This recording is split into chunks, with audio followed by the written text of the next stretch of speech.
This is the Echo Network.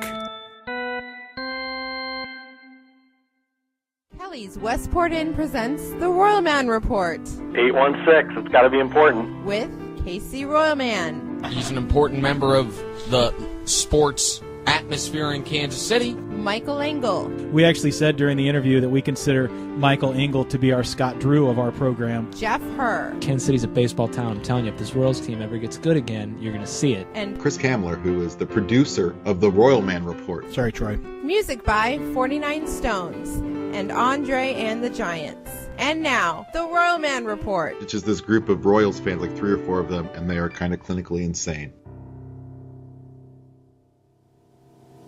That was the dulcet tones of Kevin Goldstein calling us crazy. And, I think he's probably right. He is 100% accurate, yes. Yes.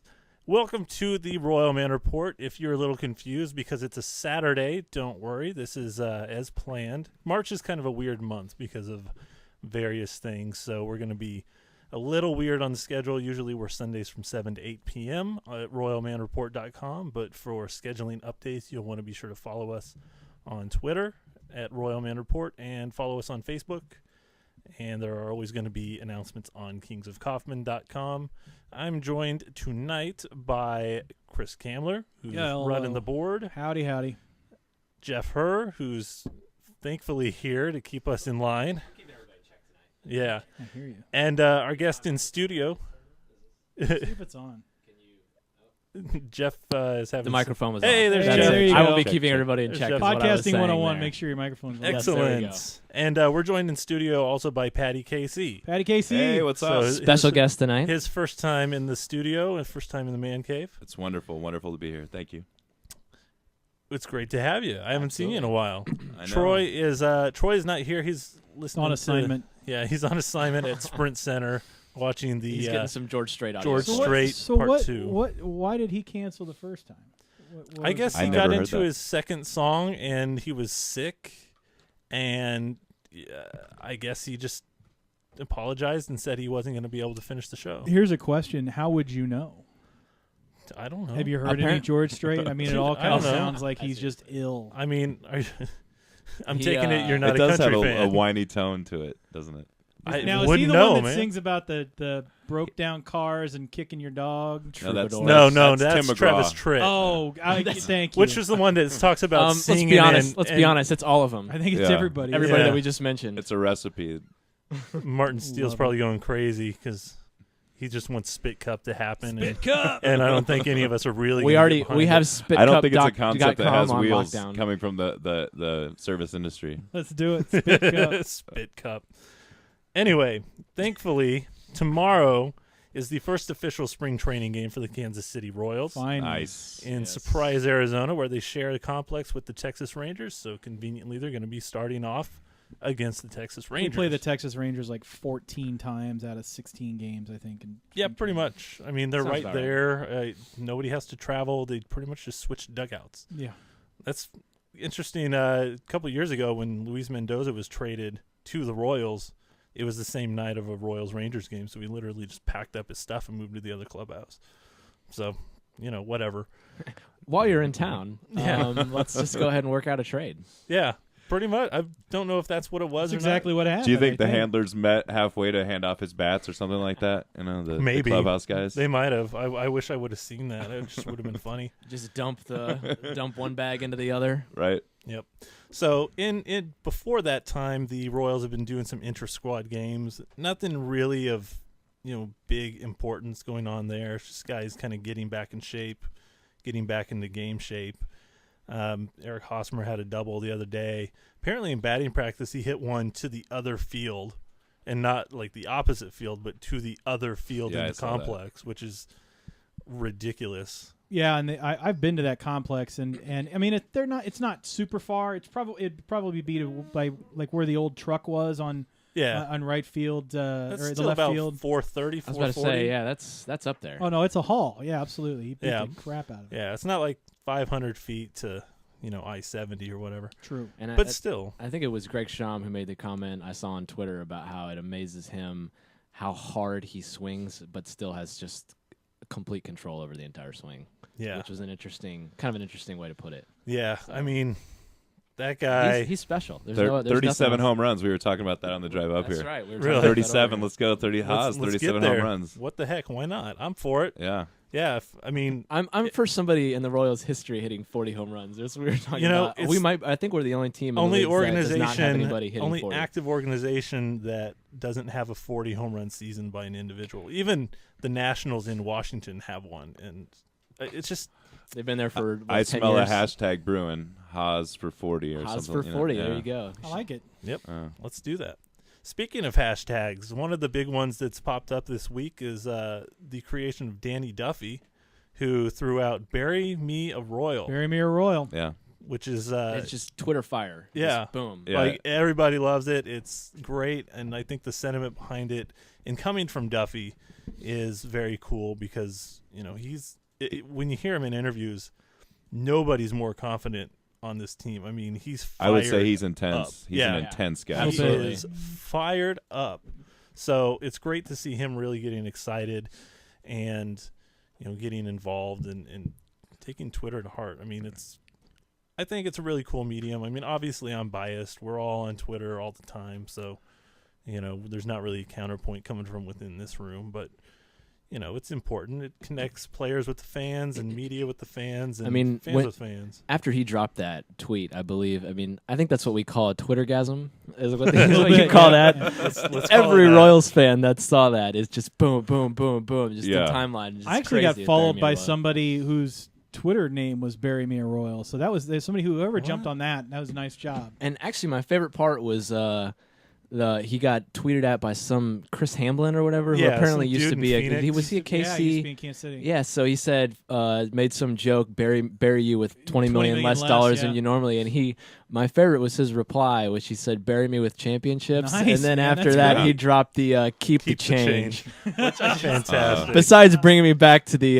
Home Alone quote where he's just placed that old I don't movie. think I thought it was anyone awesome. talks smack to Duffy's face, man. He's a really in Well, person and- he's that intense. And I mean, he's fired he up. is. He did this whole media thing. He did our show, and then he did like all the radio stations because they were all there the next day and the day after. And he talked about the chip on his shoulder and the only problem is that he's probably the fifth starter, isn't he? And, mean, and if- he's not unless he has turns it options on, still, doesn't no. he? Oh yeah. Oh, definitely. He very easily got- could start in the minor leagues, which would of- kind of take some of the gas out of it. But the three locks of Hochevar, Sanchez, and Chin, Yeah. and then Paulino. I mean, we've talked about Paulino, Duffy, in the rotation, but Yeah.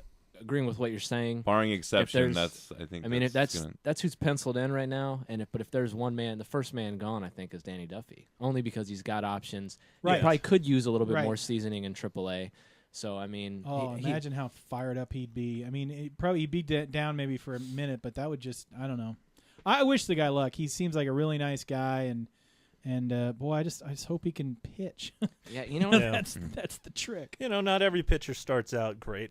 Greg Maddux didn't have a good rookie season. Tom Glavine didn't have a good rookie season. Cliff Lee was a late. You know, bloomer. I love Yeah. it. I love it when you writers just say, "Well, I mean, dumb Davy, down the street. Well, he skipped. He fell in a mud puddle. Well, Reggie Jackson fell in a mud puddle once. Okay. Well, there was the article on Kings of Kaufman. I can't remember who wrote it. That was comparing like a bunch of pitchers who had, wasn't it? Or was it a different position? Am I thinking of something else? I might be thinking of something else. I thought about it was- Duffy. I thought so. There Yeah. was an article. Kevin Scobie looked at Duffy as the best mix of talent, stuff, and a track record of success within the Royals rotation as it stands now. Because you've got Jonathan Sanchez has great stuff, but his command is always off. He's had some bad years. Luke Hochevar is always underwhelmed. And somebody like Paulino has just bounced around, has never really had the success. But Duffy had great success in the minor leagues. He held his own a lot of times. I think a lot of times he just kind of got – I mean, he's a rookie last year. So, rookies sometimes struggle. And when you consider all of that, but, his pedigree, he could have the most upside of anybody in the rotation this year. And he could easily finish as the best pitcher on the team. And actually, our holding court segment on from Kings of Kaufman this week addresses that, based on an article from Kevin Scobie. So that'll be in one of the breaks in here. Yeah, I mean, he's probably going to be the 5th starter. I think he has to really struggle to lose out. But if anybody's moving, it's going to be him, because they can always send him to Omaha. They don't have to put any. He's the one that they don't have to put through waivers.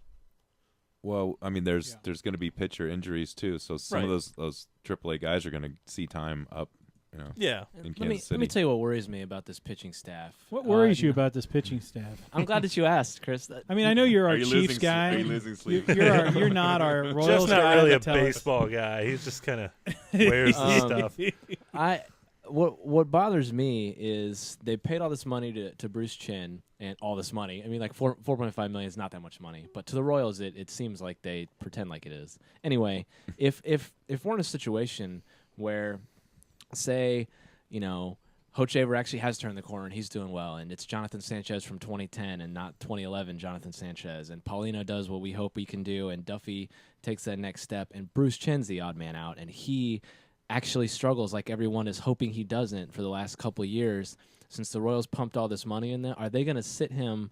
Are they going to sit him on the bench or send him to the minors or let him try and clear waivers or whatever in order to bring up somebody like Montgomery or another pitcher that's doing well that they want to give a shot? I mean, say Bruce Chin has a 5.0 ERA, at the beginning of June.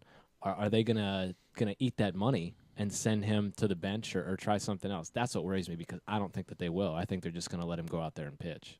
It's probably true. I mean, it depends on what their record is. If it's somewhere where they're 5, 6, even 10 games above 5, I mean, I don't know how they could manage that, because it's still I absolutely love Bruce Chin. I'm not rooting for that to happen at all. But just, got to play devil's advocate, especially with the Royals. I mean, you've kind of done this, we've been burned too many times to try and take things at face value here. Right. So talent-wise, he's at the bottom of the list of the 5 starters that we think is going to make the rotation. But, he does have a way to get it done. But, yeah, to answer that question, I think they would just stick with him. If it was a 1-year deal that they'd sign him to, it might be a different thing, but he's got a 2-year deal. So, they're on the hook next year as well, and I just don't think that they're going to cut him loose if that's. But he's on Twitter now, so he is on Twitter now. There you go. As of this week, Chin Music sounds like Get Nick Right. Got him an account, got him all set up. Props to him. Couple of his tweets have been golden so far. He's got like 6,500 followers or something. I know. He leapfrogged me in about 20 minutes, but he all had right. 4,000 before he even sent anything out. I so much as heard that Nick Wright was as it was literally happening, and by the time I clicked on it to follow him, he already had about 200 blown up. I mean, yeah, and he's had some good ones. Our buddy Willie Akins, who was on our show a few weeks Friend back, of the show. is on Twitter as well. He sent me a couple of emails the last couple of weeks. One of them is that his book, which I completely have forgotten the name of. Safe at Home. Thank you, non-Royals guy, Jeff Herr, is coming out on Amazon soon, and he wants everybody to go pre-order it to make it to try to get it up on the bestseller list. If the book goes to a bestseller, there is talk that they may do a movie of his life and travails and ups and downs. Wow, and that would be going incredible. from playing in the World Series to 3 years later being in. I think Will Smith would be a great. Will Smith would be fantastic. Yeah. Will Smith is dynamic. Maybe Will Smith, Denzel Washington, really Possibly. one of those sort of would morph be thing where good. they. But and then he also sent me an email yesterday and said that he is a free man. He is now no longer under any sort of probation or parole or anything along those lines. And so we wish him the best of luck. Yeah, and, that's awesome. Congratulations so to good for him, man. Awesome That guy's been walked through a a lot, bajillion miles, man. So good for him, buddy. Absolutely. So yeah, his book Save at Home, it comes out April 1st. I believe is the exact release date on that. So, if you enjoyed the interview that we did with him, and hopefully you did, it was a great night. Be some good summer baseball reading for you. Absolutely. So what are we expecting for spring training? Is anybody have any breakout candidates or any surprises? My boy Tommy Hotovy pitches tomorrow. It might be his only chance to pitch with the big league club. But maybe I hear he's been looking good. He gets an inning. You know, funny thing is, I've seen him turn up in like 3 or 4 photographs where it's been like, but he's always standing in the cluster of people that he needs to be. You know, it's like high school where if you go stand over by the cool kids, you know that might. But he was standing next to Bruce Chin one day. He was standing next to Eric Hosmer in another picture. So I'm rooting for the guy. I hope he has a good camp. So Absolutely. He's Twitter or photo bombing. photo bombing training. Yeah. I think that guy. I think the obvious one is Mike Montgomery, hoping for a breakout from him. I mean, we talked about it with JJ Piccolo when he was on the show about how he might have been the best pitcher in spring training last year, and it kind of got to him a little bit that they sent him down to AAA to start the year. So, but from everything I've heard and read from interviews with Montgomery, he learned from that experience. He's using that to his advantage, and if he starts in AAA this year, he said he's not gonna take it like he did, and hopefully, so I'm hoping best case scenario a June call up for someone like Montgomery. Some pitcher's going to be struggling, some injury's going to happen. There's going to be an opening. That's my candidate. Paddy, what do you got? Who's your breakout candidate? I really like what I've heard from the interviews with Moose. Yeah. I hope he does. He's one working of those, out the specialized facility that Scott Boras has that he talks about and all this training programs. It seems like he's fairly serious, and I've always liked his mental attitude. Moose seems like the guy that even if he's down, he understands the fundamentals of the game. He understands what's going to happen. What are you doing? What's going on here? I don't know. What are you playing? We got some random audio popping up. No, when you're the talking, Brad Westmar show is underneath my. I don't want Brad Westmar. Sorry, copyright infringement. My bad. Wow. I figured out. Anyway, I figured it's all over now. No, if you guys haven't noticed, I'm not the best podcast producer on the face of the planet. So my bad. I wasn't going to say it. I'm done. No, But yeah, Moose. I think I'd like to see Moose just come out of the gate strong. Doesn't it seem like that training complex would be like Ivan Drago in Rocky IV? Totally, exactly. Like, That's can't you exactly just see him just like punching computerized pads, running the labs, medicine ball into his with chest. the incline going upwards? And Boris is standing up in the hayloft, Like smoking a cigar, looking down on these guys. I think that would be awesome. I just want to. I hope that's what it is. Oh, that'd be really incredible. Yeah, it's something to note for Royals fans. Just when everybody kind of jumped on Billy Butler last year, and he was struggling just a tiny. I mean, he wasn't even struggling that much. They're still jumping on him, and Royals fans historically, when something like that happens, love to jump on people. It happens. I think it's not exclusive to Royal fans. No. But point being, if you look back to Moustakis' history, he has started slow. Just about not only every year, but every step in the organization, going from AA to AAA. He started slow, started the year, every year. So don't be worried if Mike Moustakis comes out the first month and he's batting .240. See, I'll pull a Michael Engel. Well, George Brett wasn't his starter. second year in his first full start in AAA though pretty good. Wasn't he pretty much right behind Hosmer when Hosmer got called up?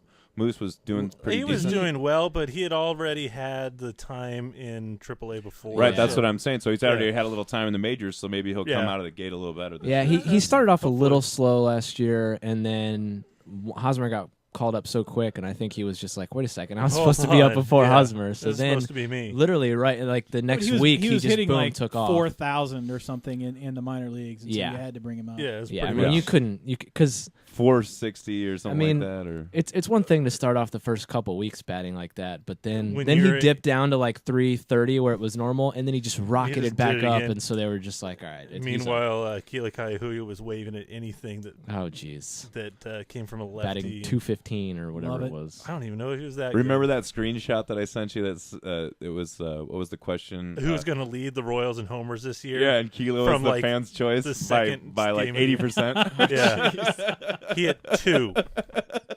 He hit one in the second game.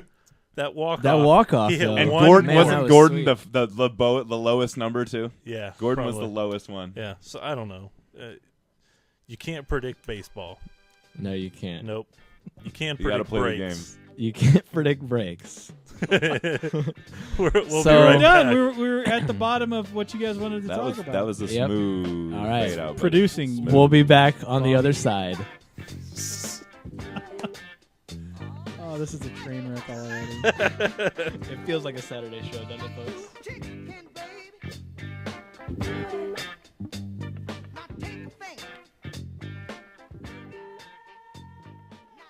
Hey, Troy, what are you doing this weekend? Gonna grab a beer somewhere. What do you have in mind? I heard about this awesome new bar downtown. It's called Rage. The waitresses have a contest to see who has the most piercings. No, man, that's not really my scene. Well, there's another bar close by called Spit Cup. Check it out.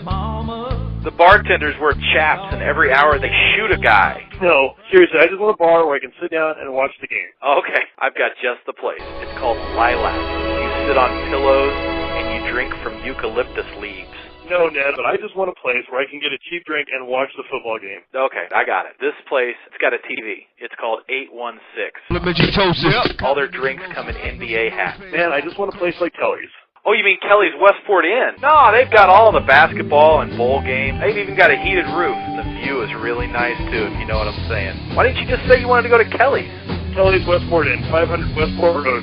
Make it your place to go any time of the week. Tell them the Royalman Report sent you. Come to Spit Cup this week. We'll let the person who has the highest bar tab ride the bull. We don't have any TVs in our bar, but we make our own entertainment. Mondays, it's free cover charge to anybody with a gun rack in their pickup truck. Tuesdays, we've got $8 beer night. All domestic beers are on special for only $8. It's Spit Cup. Wednesdays is longest tobacco spit. Thursdays is foot fungus night. Friday night is jamboree night. Bring your crap kicking in your 10-gallon hats. And this weekend, you get our world-famous Spit Cup girls. You get to pick which one has the most teeth. It's Spit Cup.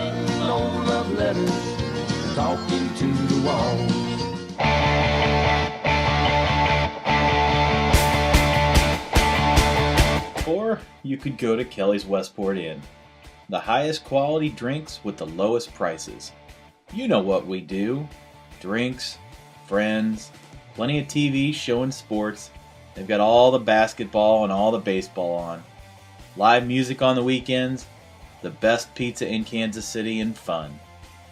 Kelly's has the best rooftop patio in town and is voted one of the best places in Kansas City to check out the view, if you know what I mean, and maybe make a new friend.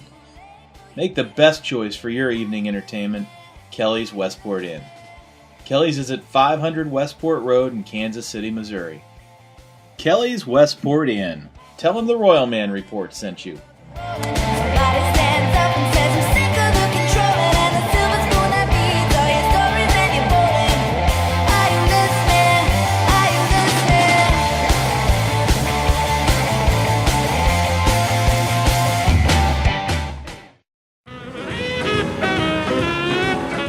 Think you can manage better than Trey Hillman? You guys, you lollygag the ball around the infield. You lollygag your way down to first. You lollygag in and out of the dugout. You know what that makes you, Larry? Lollygaggers. Lollygaggers. Think you can call plays better than Buddy Bell? What's our record, Larry? 8-16. 8-16. How'd we ever win 8? It's a miracle. It's a miracle. Join up with the Royalman Report for the RMR Fantasy Baseball League. Our draft will be March 24th at Kelly's Westport Inn. For more information, check out this week's Royalman Report and kingsofkaufman.com. You think you're smarter than Ned Yost? This is a simple game. You throw the ball, you hit the ball, you catch the ball. You got it?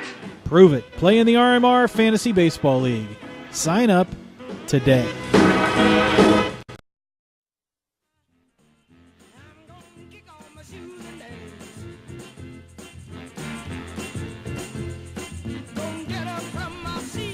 And welcome back to the Royalman Report.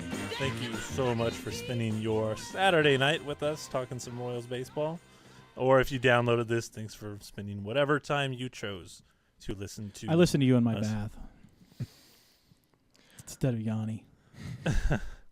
I don't know how to respond to And that. there it is. And there it is. We're off the rails. Didn't take that long. Actually, we did two segments. We It's took not a little bad. bit longer this time. Yeah, it was 26 Well minutes. done. Nice job. You know, nobody's stormed out with bread or You're anything. welcome. You're nice. And the wife's gone too. So Right. All right. Fantastic.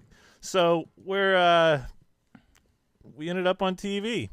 yeah. Hey, how about that? Would you look at that Royalman report on TV? That's pretty crazy. Fox 4 came And it in. wasn't like the Crime Stopper segment either, which was No. kinda cool. Which was which means That's I what we lose the bet expected. because that was my bet for the first time we get on Money would've TV. gone. There was that week period where they didn't have it aired yet. We figured Troy might go crazy and do something. And we should absolutely take this opportunity to thank this young man right here on our left. Most definitely. Wouldn't happen without Paddy. KC wouldn't happen if he doesn't. You know, this guy. Let me tell you a little bit about Paddy.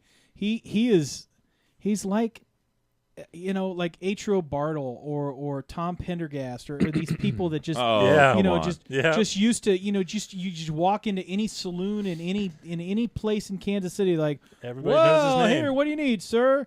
This guy, he's the champion of this town. I give a lot of love and I get a lot of love. I'm That's telling you what what, I try man. to Much do. deserved. He's the king of Westport, and we're I learned we're that better philosophy people from to my have dear known you. friend, So Better people to have known you. So thank you very much for hooking that up. that for that us. It was happened. nice. That just happened by chance. I really can't explain the circumstances that came about, but it I happened. bet you there's probably a lot of things that you can't explain. I mean, to you're protect the innocent, I do have to change the names. He's under advice from his lawyer not to speak. See, on this is a such guy. things. This is a guy that spends most of his time like dragging people out of places at 4 a.m. So Oh, there's probably a lot of stories. I kill him that- with kindness. Probably a lot of stories you Fake probably Ned. can't tell. Yeah, no Can doubt. I still call you fake You Ned? can call me anything you want. Do I have to call you the No, artist? you can the drop artist the formerly fake known Ned. as Fake Ned Yost. You can drop the. Although there is one other guy in this room whose Twitter account starts with the. So I don't see why he gives me so much crap about it. You know.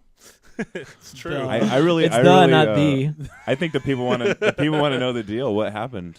What happened with changing your name? Were you sued? I mean, yeah, tell us. Did Ned Yost's attorney real get a hold Ned- of your attorney? Real Ned called me up and say, "Listen, how would you like 3 tickets to a NASCAR event, to any NASCAR event?" And you you're just could like, drop to man, I Yost." will stop at Quick Trip and get you a log of chew if you just leave it alone. I think it's been great. I think it's been fun. I don't know. Did you see I there's could a be did you wrong. see there's a real Ned Yost Twitter account now? Yeah, Did you see this? he's gonna get tossed because he See, can't do that. So. It's funny because it's like I think I made a comment of, is this the new fake Twitter account is saying you're the real Twitter account? No, it's it like jumped- it's like the hipster version of not from you, but like from somebody else. It's like the hipster version of fake accounts now, saying you're actually the person. That right there is why I real changed is the name. new black. Real is the new fake. You should change. Is there a Someone- real fake Ned Yost or a fake? Someone real should Ned make Yost? a hipster Ned Yost. Hipster whatever, Ned Yost. whatever Ned Yost. Hipster Ned Yost Like is that's awesome. so yesterday, Ned Yost. That's so yesterday, Ned Yost. I liked Uni before At he Twitter. was bad. Crazy. All right, back to baseball. I Back to believe baseball. we have a guest coming up. Is this right? We do have a guest coming up, Brooks and now- Pounders, ladies and gentlemen. And now becomes the awkward portion where your live We viewers get hope to it listen to works. us make a phone call. Chris has been looking forward to this for, well, pretty much since Brook Pounders was acquired. So Ultimate baseball name. Yeah, Ultimate baseball Yeah. name. And now I'm Can't get gonna much- can't get try to much better. find Troy's email with his phone number in it. Oh, yeah. Oh, totally prepared. And there Oh no, it it's got a is. star next to it. I got you. Here we go. all right. Stand by. Those of you on the live show, you just shut up because it's Can gonna I take. can I get some dialing music, gonna Paul? take- Do-do-do-do. You listen to Letterman in the era that I listened to Letterman. Yeah, 'Cause when you it threw was one out awesome. last week about Rupert G. and the Hello Rupert G. Deli. Yeah. All right, let's see. Next, can a guy in a Royals uniform get a hug from a stranger? All right, let's see. I'm gonna hit Mr. this Pounders, button here. this is Chris. I'm the producer for the Royalman Report. How are you this evening? Good. How are you? I'm doing all right. You got a couple of minutes to talk to us? Yeah. Fantastic. All right, you're gonna Not be a on. problem. You're gonna be on with Michael Engel, Jeff Herr, Paddy KC, and me. So we'll start the interview right now. Awesome. So last December, you came over from the Pirates. What's it like to be traded? What's it like to have an organization go out of their way to give up a player to bring you into theirs? It was definitely a good opportunity. I was actually in Florida with the Pirates at a strength and conditioning camp, and their front office guy called me and said I've been traded. And first thing I thought of was where their spring training was. But being from California, Arizona is a lot nicer for me. And it's definitely a great opportunity I have here in Kansas City. Look forward to it. Now, you get traded, and you find out you're going to the Royals. So after everything gets done with the Pirates, who's the first person you talk to from the Kansas City Royals? Scott Sharp called me at about midnight and welcomed me to the organization. And I was on a flight from Florida to Arizona at about 7 a.m. Get physicals and that kind of stuff done. Come down to Arizona to work out for a couple of days. And then how long until you first had your first conversation with Dave Island, the pitching coach? Excuse me? What was that? How long until you had your first conversation with Dave Island, the pitching coach? It was about the first day I got here, basically, to Arizona. I've been out here since January 30th, but I kind of got situated and settled in, getting known to people, and it was about probably a month ago, I'd say. Hey, Brooks, we've been following your Twitter account pretty closely, and it's just at Brooks Pounders for those of you who want to follow along. How on earth did you get hooked up with Jason Adam, Lane Adams? How'd you get hooked up with those guys? Those guys seem like trouble to me. I don't know. Oh, no, those guys are good guys. Good group of guys we got here. Basically, when I got traded, I came down here in Arizona, and Jason and Lane were the first two guys I met, really, because they lived here all off-season. We're working out at the complex, so that's how I kind of got hooked up with those guys, and it's been a good deal so far, a good group of guys. Yeah, I could see maybe Lane Adams and probably Bubba Starling, but that Jason Adam, that guy seems kind of shady. I don't know. You might want to steer clear of him. No, he's not shady. He's a straight shooter. Yeah, he seems like it. Probably sure. the area of the country that he was raised in. Weird Yeah. things come probably. out of Kansas City. Exactly. Yeah, Jason's actually been on the show a couple times. He's a friend of the show. Yeah, he's a good guy. Your Twitter's great, and you're pretty outspoken on it. You worry about anything that you've thrown out there so far? I try to watch what I say. Don't really want to get into too much trouble. I just try to give the people that follow me an idea of what it's like to live a professional baseball life. Just the fun that we have, the people that we spend our time with, and basically just the ins and outs of pro ball for those of the people that don't really understand or know it. So what kind of things have you been working on this off season and in the early part of spring training? Do you have any particular goals that you've been working on, or things that you know that you need to refine that stand out to you? I'm going to be starting, so just basically getting my arm conditioned to start again. Continuing to work on command of breaking ball and fastball and everything. But basically just getting ready to go for the 2012 season. And from your talk with the organization, are you have they told you where you're going to be starting yet? Are you going to be looking at Wilmington? Is that right? Is that where you're going to be? I haven't had the conversation yet. I don't really know right now, but looking forward to wherever they send me. Right on. And speaking of the minor leagues and everything, just how the whole working through the whole system goes. What I know you haven't spent obviously a ton of time with the Royals, but so far, what kind of differences and similarities in the approach have you noticed between the Pirates organization and between this Royals organization? There's a lot of similarities. I mean, rules-wise, which is always a good thing for people to have. Pants up, clean-shaven. It's all professionalism type stuff, which is awesome for kids our age to have. And being able to wear your pants down and that kind of stuff in the big leagues just separate yourselves and force you to work hard to get to that point. One of the things that the Royals have I think they've opened up to are things like long toss, and you've done some of that training in the past. Is that something that you're really getting into now as you try to build up for moving into a starting rotation? Yeah, definitely. I've always been a student of the Alan Jaeger program. Just basically going to implement that into my routine, but be smart about it. Mm-hmm. Not going to throw for a half an hour at 300 feet, but just knowing my arm and knowing what I need that day, just basically preparing myself for the season and staying healthy the whole year. Is there typically like a couple of years ago this kind of came out in Royals camp that there was a kind of a faction of people who did long toss and a faction of people who didn't do long toss? Has that all kind of been smoothed out and just kind of integrated into a more regulated throwing program, or are there still kind of, okay, you long toss guys go over on this field and you non-long toss guys go over on that field? No, our pitching coordinator, Rick Knapp, is all for long toss, just knowing your strengths now. So he's letting any of the guys that want to do it. But other than that, guys can get in what they want. If they want to go 300 feet, they can. If they want to stay 120, they can. And it seems like, for whatever reason, last year was kind of a big year for this whole long toss debate to come out. I mean, is that something that, since you have experience with another organization, is that a big topic in your past experience, like with the Pirates too? I mean, was that a big kind of, do we long toss, do we not, or is it just kind of, for whatever reason, just blown up in certain areas and not in others? The Pirates had a strict throwing program. It was 120 feet. But basically,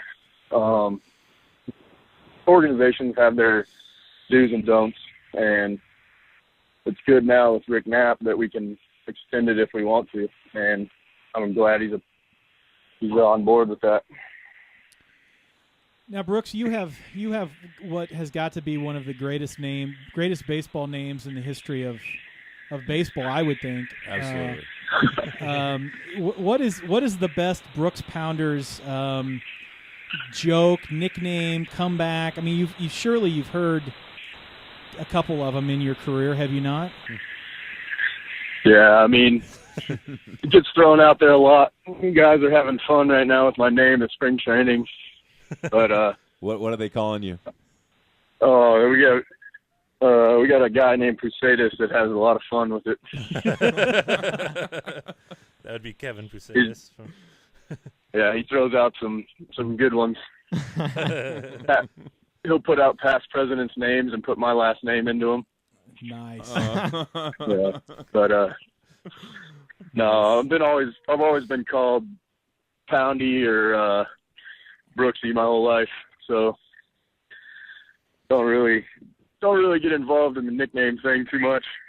Yeah, and I'm obviously a male with the last name Her, so I've had my fair share of nicknames, so I can sympathize with you on that one. Well, we were just we had a lot of fun when the Yamiko Navarro trade was announced, and we were just glad that you weren't traded for Doug Fister, because then it would be the Fister Pounders trade, and it's yeah, that would have been a good one.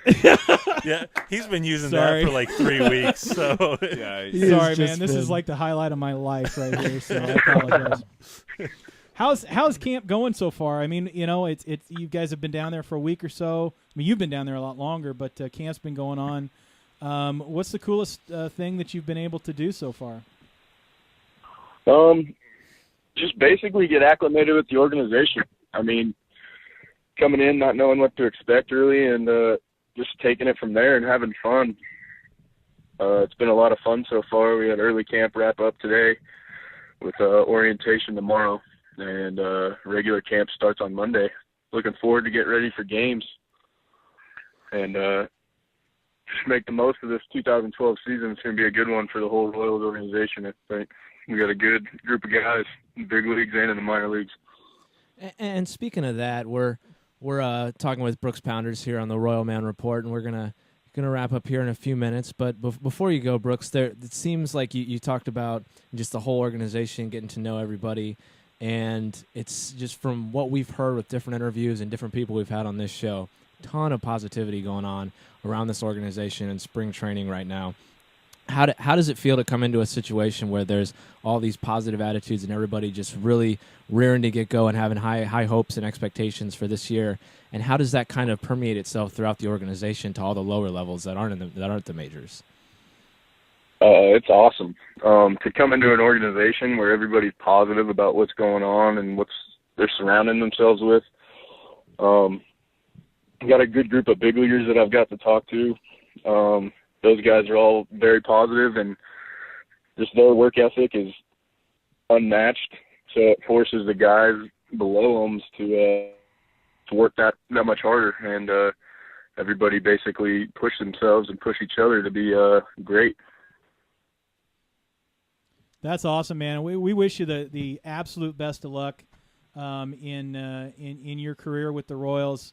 We're excited you're a Royal. We're excited that you're going to be part of our organization, and if there's anything that us fans can do to help the mantra of Brooks Pounders through Twitter or wherever, let us know. And seriously, stay away from that Lane Adam guy. That guy's trouble.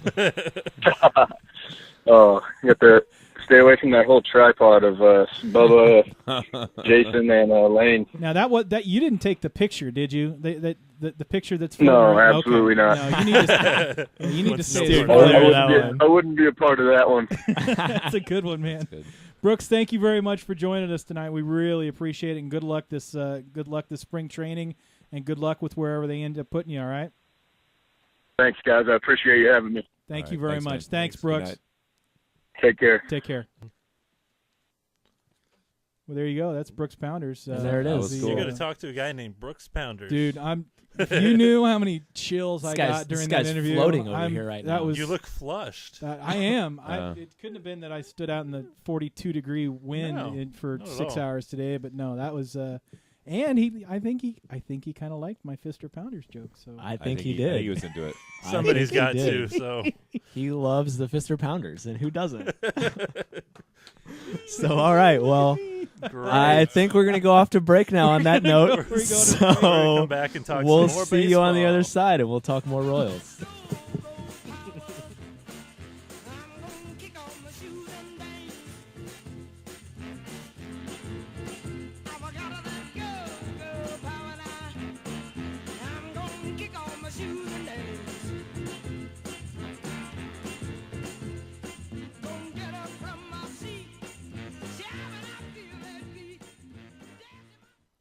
If you've missed the Rambling Morons podcast lately, you've missed this. I got all this talent and I can't make it work.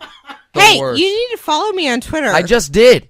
You did? Yeah. I'm so excited. Hey, Nick, you're a big-nosed idiot. You know what I mean? You got to be able to handle it. So I mean, you are a big-nosed idiot. Fair enough. Like, alcohol is so Are you much. stoned right now? No. Okay.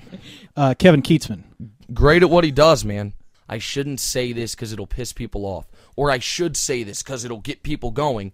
Soren Petro. Hypocrite. Bob Fesco. Yeah. You want to talk about a diva? Oh, this guy bitches from the second he walks in until the second he leaves. I do not. I'm surprised. I'm honestly surprised he doesn't wear makeup on the show. My job is not an easy job, but it's not a hard job either. But it's a simple job. I've met Danny. He could not possibly get a job on his own. Catch the entire interview with Nick Wright only at ramblingmorons.com. Yeah. If you've missed the Rambling Morons.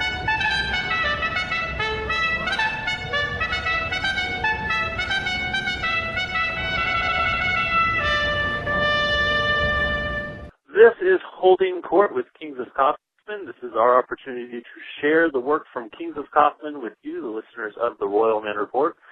This week we're going to be talking with Kevin Scobie about his article, Danny Duffy's Curveball.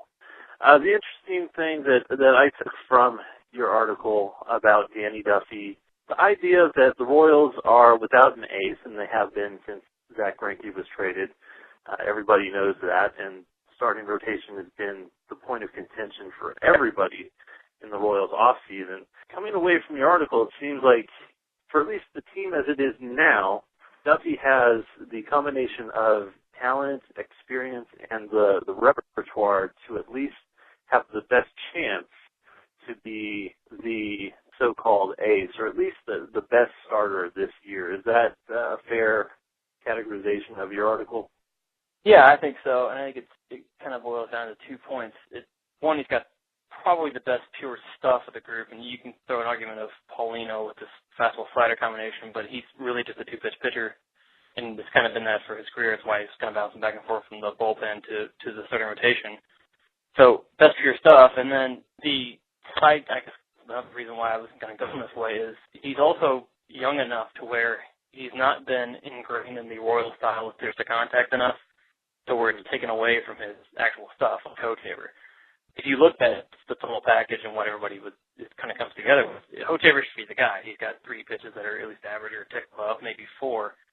But taken from 3 years ago when he was mainly a fastball slider guy to now where he's strictly a sinker curveball, it's lessened his effectiveness. And so the longer he's been in the Royals regime of let's make sure we get 1 and 2 pitch outs and all that kind of nonsense, he's lessened his total value. And so I think at this point, Duffy's use is on his side because he hasn't been taught that stuff and hasn't had all of his stuff taken away from him.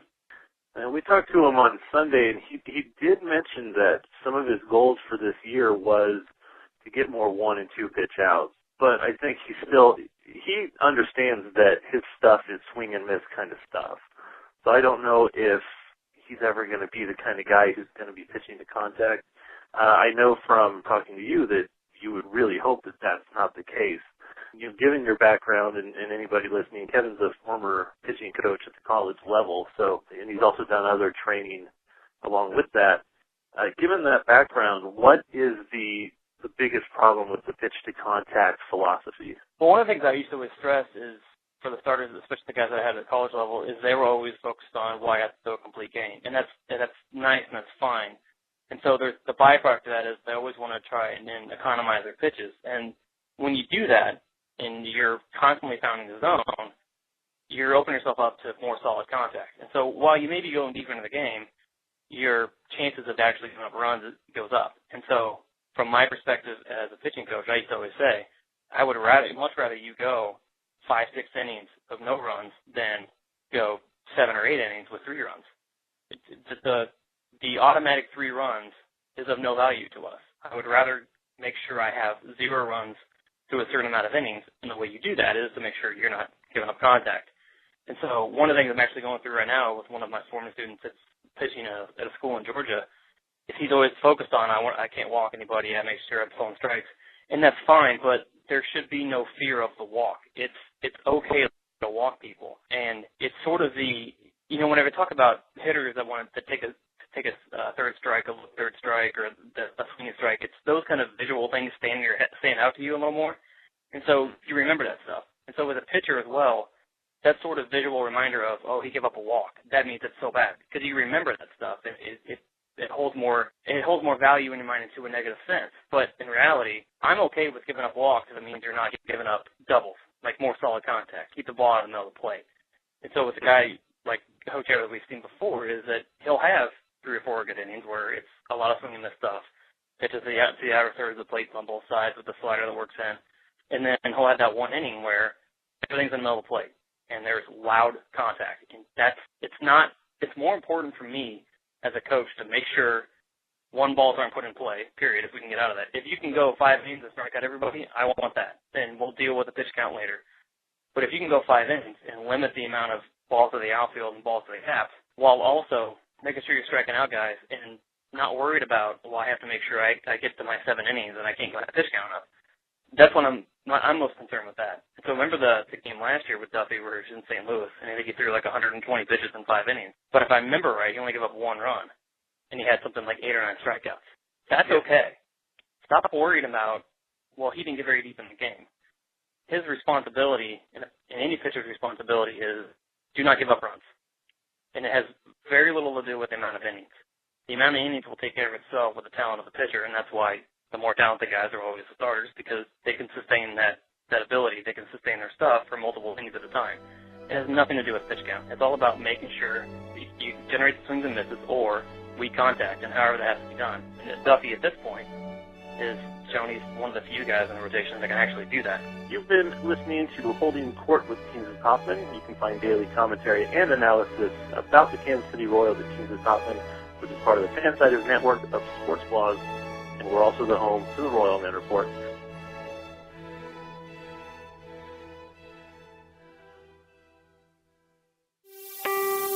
Kelly's Westport, it's the place where you buy beer.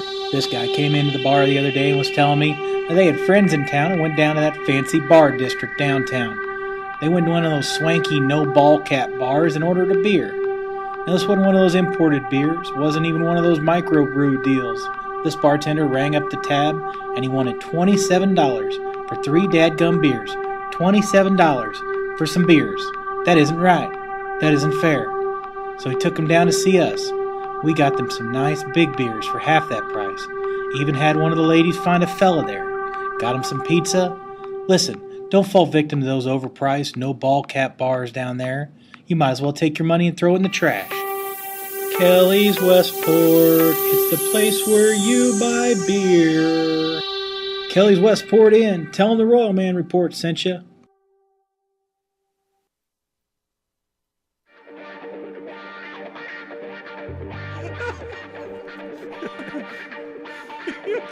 Welcome back to the Royalman Report. Chris is having a laughing fit. You guys got me giggling. Just at random. I just got retweeted by Brooks Pounders, man. It's like the a best highlight. day ever. Not even retweeted. @tweeted. I got @tweeted. What's gonna happen when your wife comes home? Pounders. I'm telling you, You're what, gonna be like, I'm gonna tell her all about Brooks Pounders. That's what I'm gonna do. Hi-oh, there it is. I don't get it. When you grow up, we'll explain it to you, Mike. All right. When you get out of your mom's basement, We're Mike, here. Brooks Pounders, your I did live in my mom's basement. Then I graduated high school. So, hey, my mom's basement is just right across the street. So shut up. All right. What happened? Back to baseball. This is why we shouldn't do shows when it's the middle of the weekend. This is why Sunday's a good day. Yet. All right. Hello. Back to baseball. Hey, there we go. All right. Let's clarify some things about the Fox 4 show. Yes, Please. we teased it earlier. I thought it was a good segment. We're working on getting the video that we'll definitely put all up. of it, all the video, instead of the Powerball numbers. Right. Yeah. Yes. We got cut off by the lottery. Hey, it happens. That's But if you want a little sneak preview, my Twitter avatar is Right. a still from nice. that. They called this the Royal Men Report. Well, whatever. False. The Royal Men. The Royal Men at one point, as it says on the screen. Too. Right. I actually haven't seen it. I was at work that night. So. Which is more strange because when they led into the segment, they actually called it the right name of the Royal Man Report. And I think put it's it up just on the those screen. graphics, Yeah, I know. They don't. Yeah. With the yeah. monkey, No, I know monkey exactly. football, and it's terrible. Yeah. Monkey football. No, all around. I mean, we can. They also call this the they call themselves the Kings of Kaufman. No, we don't. Like no, that's Mike's website. They're the Royal Man Report. Kings of Kaufman's my blog. Yeah, that's go there, visit there. Also, if you want to win, I think you guys are being awfully nitpicky. I know. We were on television. Totally. We said it. We said it. We said it. Absolutely great. Okay. Great I segment. was still visualizing Mike in his King's outfit. Do you think he hangs that next to Rain his Man? Scepter and his you know with the Burger King King mask. Exactly. I was going to say that. How did you know? Maybe that has to happen. Obvious. I thought I destroyed all those photos. But I thought it was a good segment, and little Frenchies on there. JP got a lot of play. JP, I have to name drop. Show. I am a friend of JP before he was big on Twitter. No, that's us too. Back to the hipster deal. It's like, well, now JP's cool. big, so JP's He's done with us. Yeah, yeah. I mean, just all unfollow him now because he's huge. I mean, the one of our best fans, Heather and JP. I mean, just they're not even listening tonight. Not even listening tonight. Or George Strait tonight. concert. Well, I don't know if JP's there, but Heather is. He's probably not. Yeah, I just pasted that little DM that I sent you guys about meeting the people from Fox or whatever. Yeah. I just happened to send it to her. It was just like, I wonder if she would be interested because he Oh. was Yeah. so good. We went to He Fan Fest stole in the dang Topeka. show, man. I mean, it was like the paparazzi was around him in Topeka. There was, the camera Mhm. around him, and him and Danny Duffy are hugging, and Duffy walks out, and he's like, "Hey, there you are, buddy." Yeah. Recognizes him immediately. Well, yeah, and he's a little celebrity, man. Yeah, we That had guy. we had him on this show. He was a guest. It was the Well, best show we ever we had did. him. And He was Mike. like, Look out, yada, ladies, yada, yada, JP. Although- curveball. Oh, JP. We- that dude's the man. There is a little bit of a problem because my 9-year-old who interviewed JP on the show. He's a little miffed he wasn't on TV. I said, well, you could have come down, and just kind of walked in. Absolutely. Yeah, it didn't happen. He didn't. He'll be all right. But it was a very, very well done segment. I think it portrayed us all in a very, very good, very positive light. I think it did. And I And thought your it was. forehead I looked thought it was great. It awesome. didn't look as bad as normal. I wore the hat. You know, see, the with hat the, does the something. hat's the hat's key. There's actually. You only see a quarter of my forehead now because of the hat. know, it so looks imagine good. it. Imagine It looks it, really if you good. will. So That's no, only I like thought, 3 Did we just become best friends? I never noticed your dome. Is it large?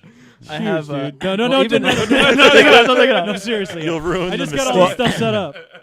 It's even worse because if I don't wear a hat, and we're getting way too personal about my life here, but I choose to style my hair with the spike in the front. I don't know if Like you the guys- duck when clip? I That's go the to thing, work. that's the thing. And so my hairline, I mean, it's not receding North Mo Royal so just much called as it it a is 5-head. running away from my face. But so and there it is, nice, and he's not nice the job. first, and he won't be the last. It's No. okay. He's not the first in this room. Not the first tonight, but that's okay. Right. Oh. So anyway, I love great, the shows great when spot. Troy's not here because I just imagine his face when he listens to it and he's shaking I his know. head. I'll Sorry, get DMs from him. He's like, "What? Oh, What did you guys do to my show? Hey, you wanted to go see the guy who left his wife and In the progressive software suite. In the You have to- progressive you have- software suite. You have to add that in Yeah, every yeah. time you say it. such a wonderful person. Sorry, Love that guy. You know, something we we love that guy. Something we forgot to mention in the first segment, and I don't know how we forgot this. Sal Perez. Fantastic news here. Signs, interesting little day. I think a nice ploy by the Royals PR department. 5 o'clock comes. You all know, the tweets 10 go till out. 5. You're talking major about announcement. major announcement. Everybody's thinking Alex Gordon. Twitter explodes. And 5:30, they control all the drive time discussion. They That come was in. the day after MUKU. Yeah, they drowned out MUKU. So big announcement comes up. Then it kind of clears out that it's not Alex Gordon that I think 99% of us thought it would be, and then there was 1% where maybe it's Eric Hosmer. Then no, I believe I had a tweet. Sal Perez ? I'm just saying. I'm just Yeah, saying. I just think it was. throwing I it just out think there. it was But out you're there. not the Royals guy. You're I'm the not Chiefs the, guy. I'm not on the the Royals show. guy. I'm the non-Royals guy. 5-head. Actually, if I had any beef with the TV spot, it's the that part they put is where you're talking about. I'm not really the Royals. I know what made it sound worse is the way it sounded at first. It sounded like I wasn't even a Royals fan, and I'm decked out in all this Royals gear on the show. I'm like, we just dressed you up for the yeah. night to do these things. I think most people got the point, but I was like, I think most people will be okay with it. Oh, whatever. But yeah, anyway, Sal Perez, Yeah, good for fantastic, him. fantastic. I mean, 5 years with a 3-year option, and I saw some tweets that were saying that he is at worst Yadier Molina. Yeah. And I mean, if that's the case, Yadier Molina just signed a $70 million contract. And he's we're gonna a have lot older. Yeah, and we're gonna have Sal Perez in the prime of his career, multiple years of the prime of his career. Fantastic news, and the big thing that Paddy, we were talking about this coming over here and earlier and before the show of what Hosmer said, which was awesome news. Yeah. Yeah, well, Hosmer says he discussed it. Sal said, "What do you think of my deal? Would you consider staying here? Signing a deal yourself?" He said, "Yes, absolutely." And I guess Mellinger asked him it, and had to ask him twice. Yeah, And he and the answer reiterated was the it. same, yeah. So he said, "I don't." He said, "I'm in the business of playing baseball right now, and I don't want to talk business," which is pretty standard, but it's encouraging. Yeah, I was listening to you. I don't know if it was Up and In or one of the radio stations or whatever, and they were talking about, these guys are all Scott Boras clients, but ultimately Scott Boras works for them. Well, no, that's not how it works. Yeah, you work for Scott Boras. Scott, you do what Scott Boras tells you to. So, as optimistic as I am about the things coming out of Hosmer, Moustakis, and those guys, I think at the end of the day, let's just not worry about the end of the day because it's all going to be bad. Well, I think we got a great season of baseball. We got a great season of baseball. The question of the Eric Hosmer's extension is not going to go away this year, probably not next year. It's going to be there.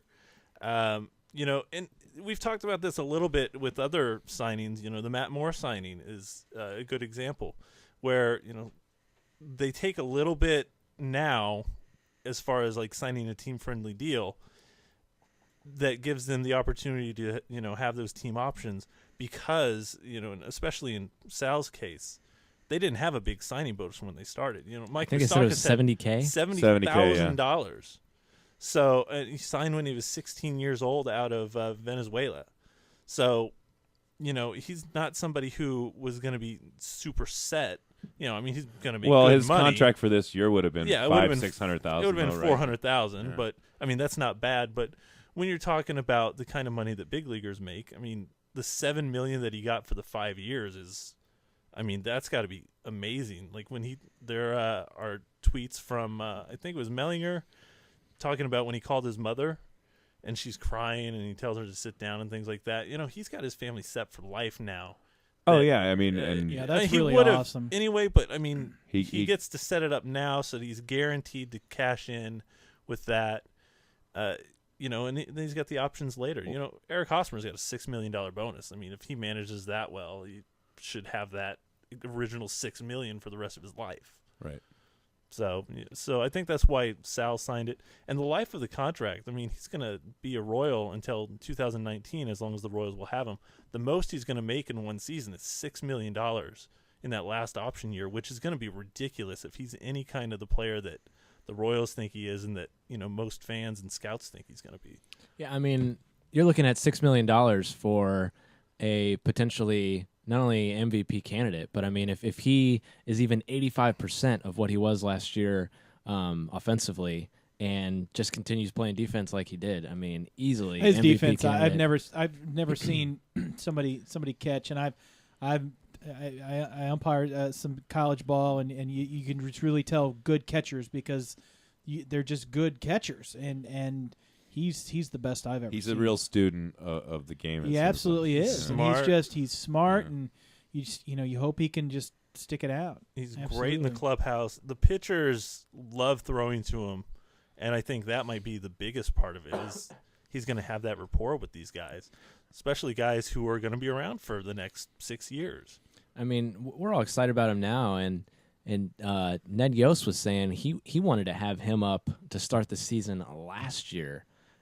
So that's the kind of reputation this guy already has in the organization. What level of ball was he at that point? Did he Double A? Yeah. He started at Double A. Yeah. He would only finish Wilmington right. in High A. So he is just defensively. He played 7 or 11 games in AAA before they brought him up. Yeah, I think it was a week, maybe 2. Yeah, it was about a week. And I haven't seen nearly as much baseball as you, Chris, but I've seen a lot. Believe me, I've seen too much.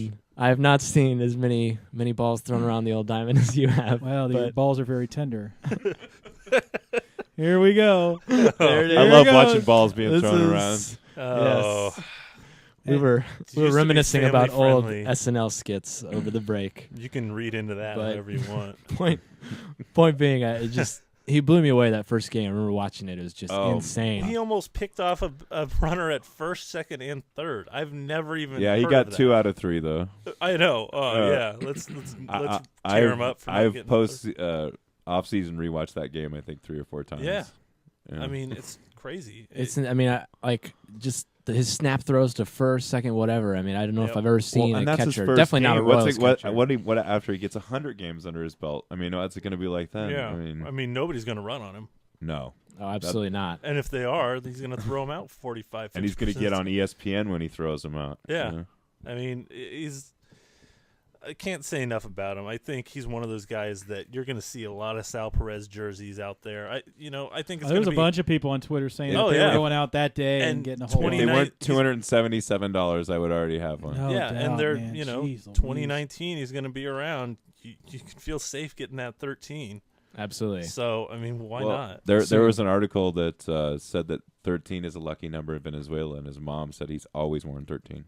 I read that. Well, that's good to know because Venezuela hasn't had the best track record for some of the players down there. Right. Well, look at Wilson Ramos. I am one. I still have a T-shirt jersey of Billy Butler, number 21. Billy Butler.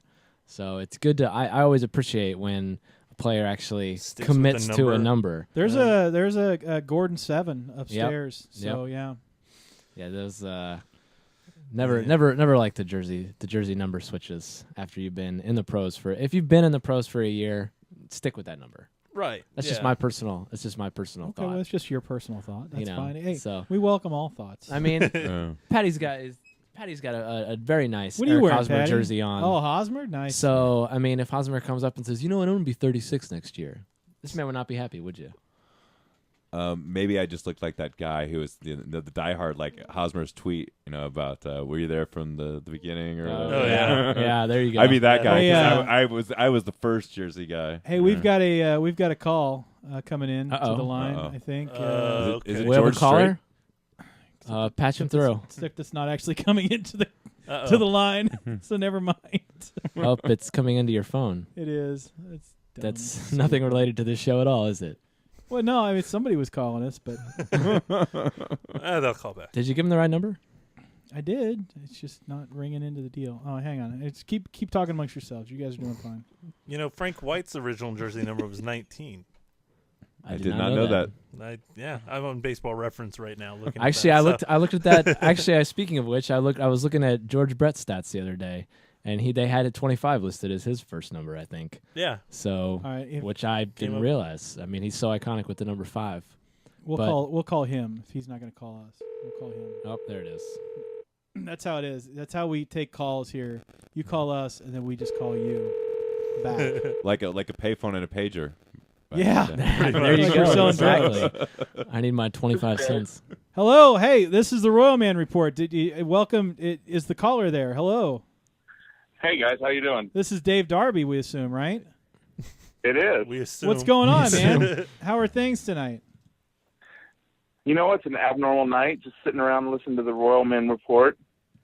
And that takes a lot of preparation to do those things. So I took care of those things and been listening to you guys. And actually, without Troy tonight, you guys have gone above and beyond what you did the last time. I gotta applaud you. Well, God bless you, sir. That's very kind of you to say. Cut that out. And Yeah. We might have to. That might go in the next open. Sorry, Troy. Now you had a couple of good comments here, specifically about I don't know what about, but hang on, let me roll through. How here. do you know if they were? I get that often. I know you were talking, but I have no idea what you were talking about. No, you were talking about Neither do we, the call to Sal Perez's mom. How cool that was.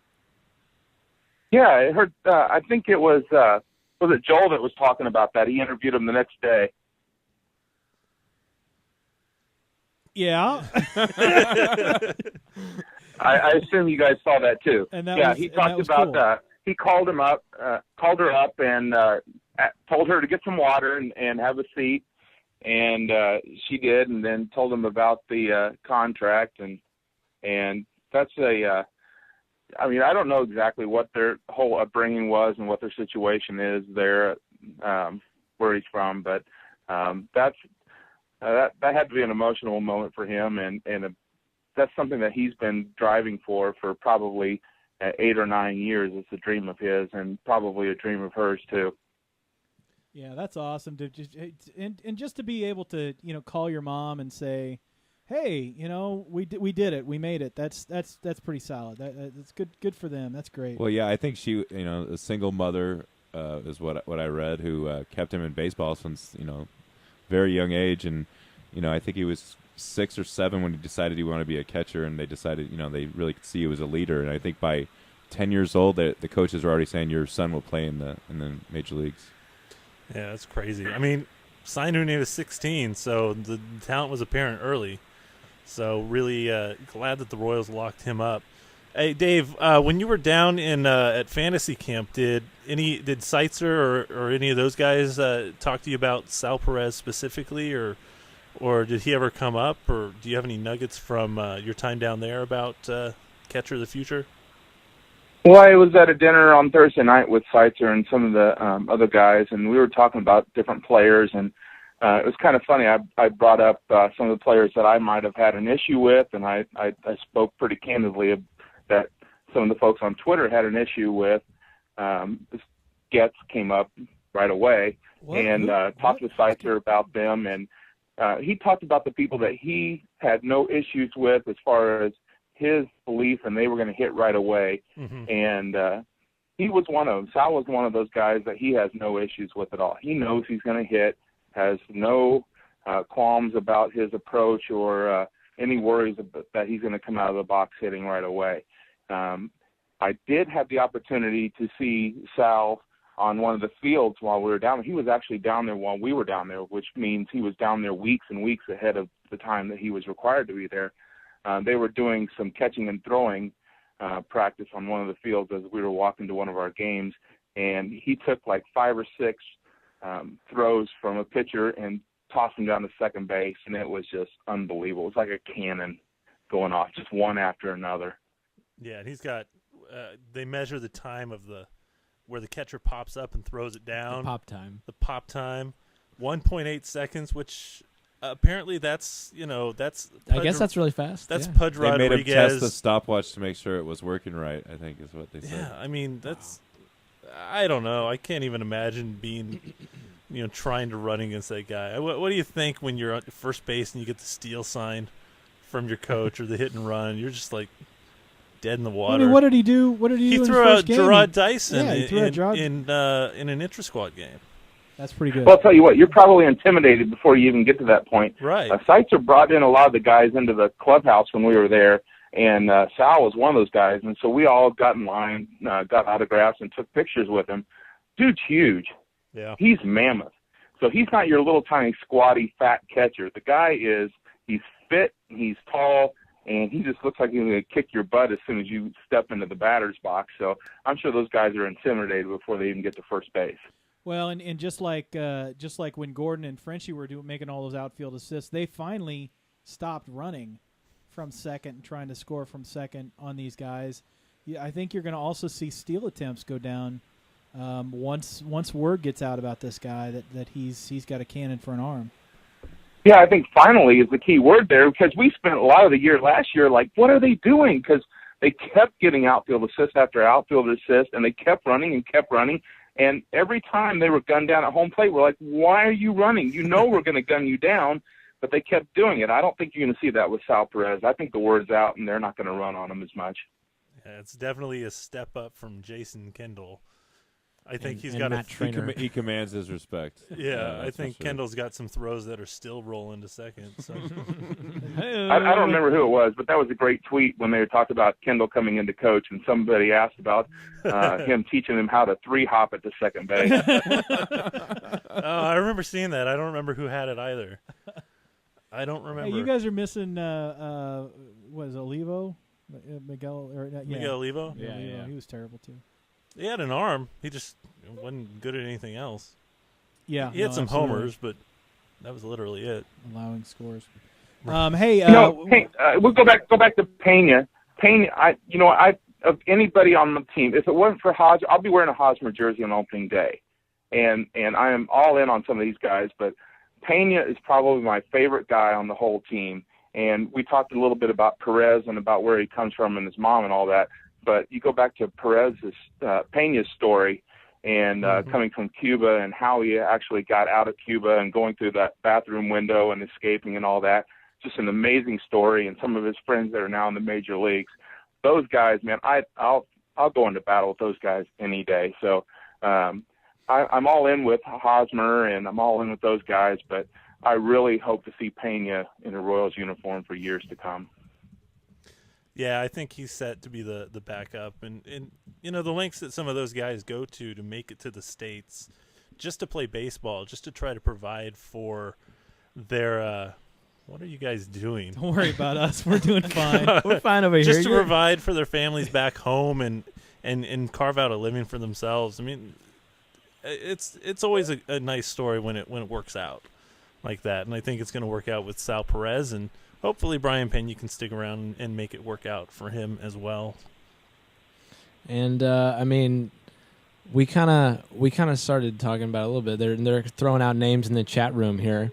I mean, the Royals, have they even had go through the Royals catching history? Daryl Porter. Daryl Porter, Jim we've had. Sundberg was all right. Sundberg Mike was McFarland okay. was okay, but not McFarland really was okay. great. I mean, Brent Maine. I mean, he was okay, I guess. Yeah. I mean, Johnny Buck he got good after he left. I mean, he's been how many All-Star games he been to? 2? He's been to 1. I thought it was at least 2. It might have made it last year. I don't know. Yeah. Well, Anyway, back in the day, it was Porter. Johnny Wathen, Porter was the guy John when I Wathen, first started going to the Royals games. Mm-hmm.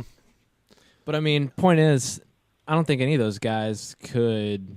I mean, No, Perez is better than all of them. His ceiling is just his floor is probably above half those guys. Yeah. So, Right. Yeah. I mean, Rainey had a great article about the whole thing, and by the time his contract's up, he's going to have the most games. He's pretty set to likely be the best offensive catcher that the franchise has ever had.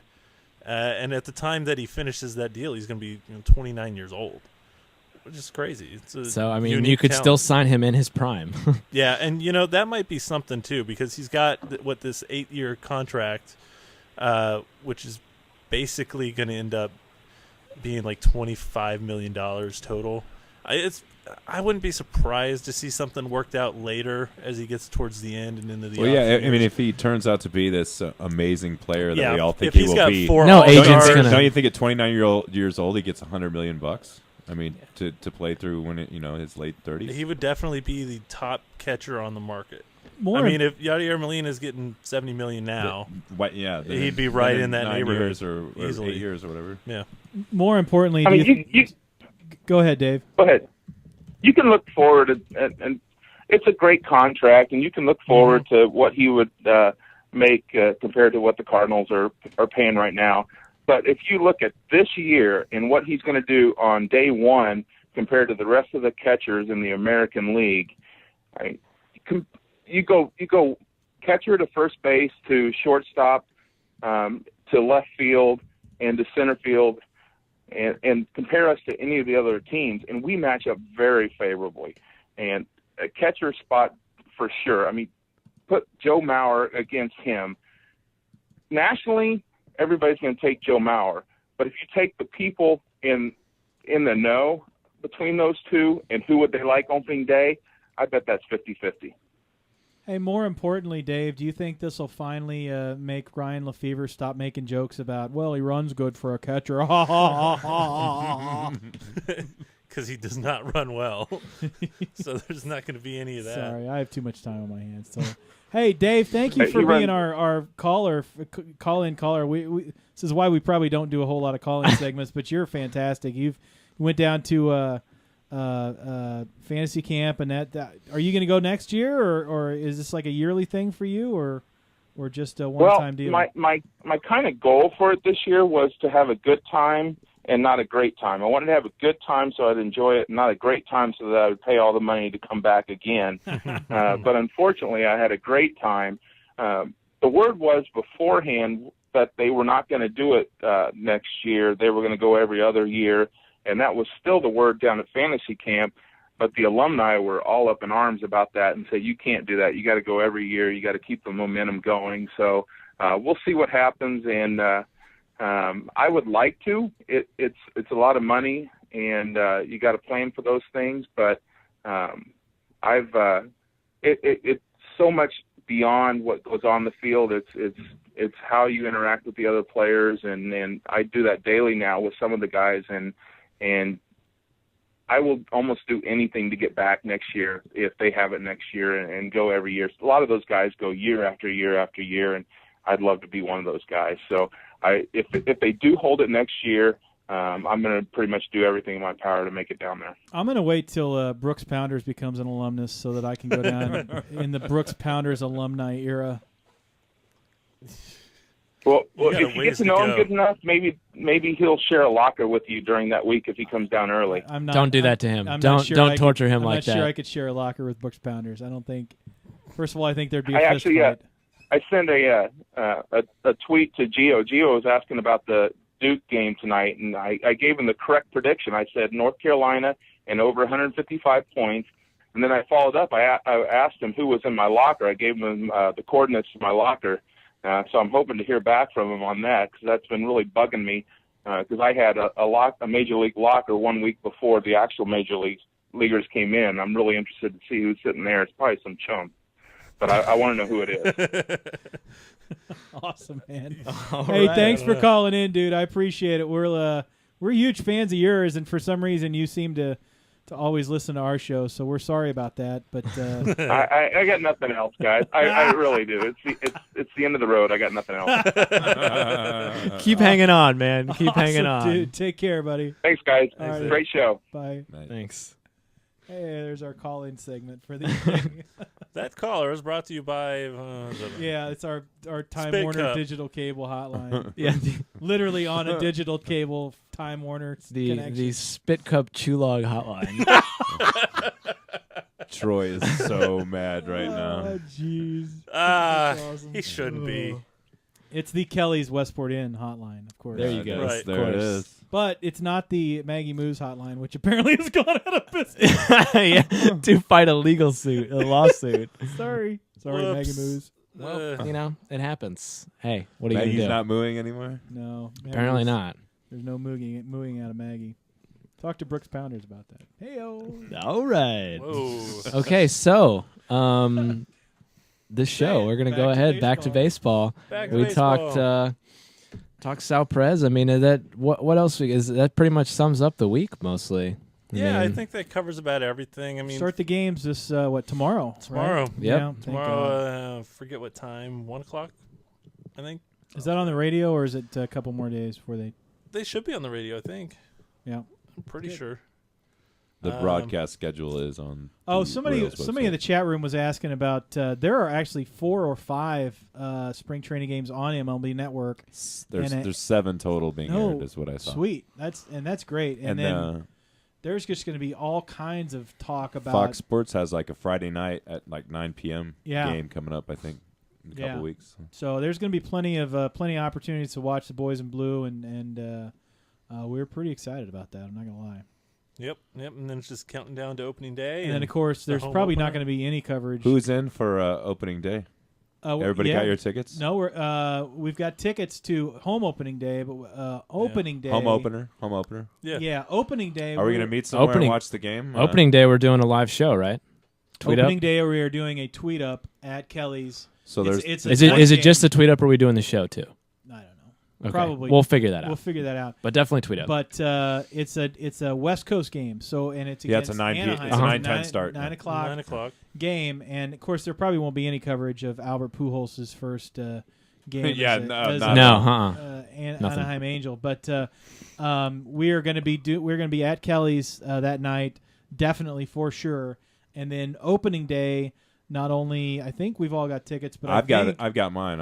I do not. There is also talk of a bus being sponsored by Kelly's that'll take us down there. I think that I've heard the word on the street in Westport is that it's getting done. Yeah, I think it is getting done. I know that Mike Kelly was, and we won't bust up too many details, but if you need a ride to the stadium, and you want to party with us, stay tuned. After, especially after, stay tuned.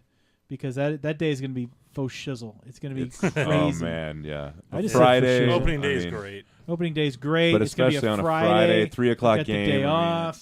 It's solid. All night, all weekend. Oh yeah. Yeah, and that is going to be right on the heels of our tweet up that we've got coming in a couple weeks with the live draft. The 1 year anniversary of the show. We're going to do a live show at Kelly's on March 24th. I mean, it's going to be a fan.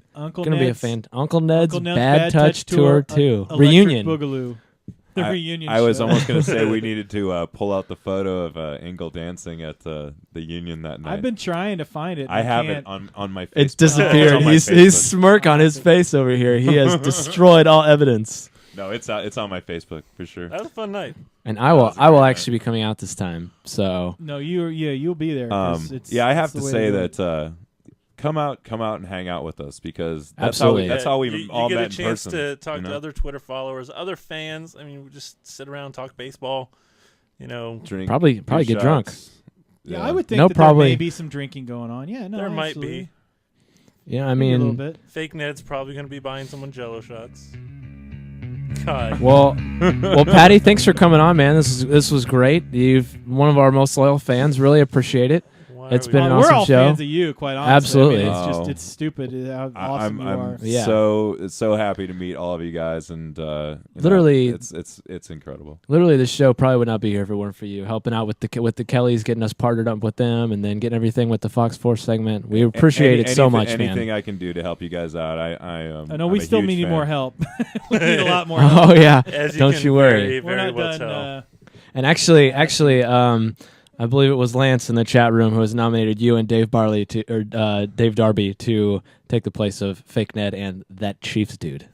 That would be a much better show. I'll just sit here behind the glass and not talk. I got to survive. You made the cut? Michael makes the cut. Nice Survive. job. Fake Ned Yost, pack your knives and I'm go. done. So I watched too much podcast Top Chef. I'm celebrity. sorry. He prefers King of Kaufman. Indeed, there it is. Yep. Boom. And with that, What a better way to go out. and with that, we are out. I'm Jeff Herr. I'm the King of Kaufman. I'm the Fake Ned. I'm Paddy KC. And it's the Royalman Report. We'll see y'all next week. Thanks for listening.